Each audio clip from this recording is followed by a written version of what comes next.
చాలా అంటే చాలా రుచిగా ఉండే బీరకాయ టమాటా పప్పుని చేసుకుందాము. చేసుకోవడం కూడా చాలా సులువు. 1 పాట్ రెసిపీ అని చెప్పుకోవాలి. దీనికోసం ముందుగా ఒక కుక్కర్ గిన్నెని తీసుకొని అందులోకి 1 కప్పు వరకు ఎర్రకంది పప్పును వేసి 2-3 సార్లు కడుక్కొని బాగా పక్కన పెట్టుకోవాలి.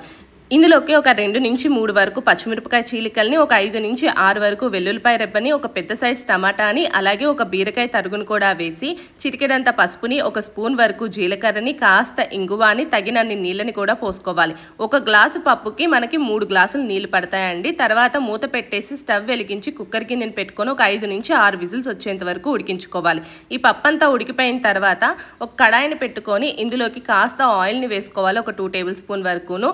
ఆయిల్ కాస్త హీట్ ఎక్కిన తర్వాత 1 స్పూన్ మినప్పప్పు, 1 స్పూన్ జీలకర్ర, 1/2 టీ స్పూన్ ఆవాలు, 2 నుంచి 3 ఎండుమిరపకాయలు, చిటికెడంత ఇంగువాని, అలాగే గుప్పెడు కరివేపాకును వేసి పోపును బాగా వేయించుకొని పక్కన పెట్టుకోవాలి.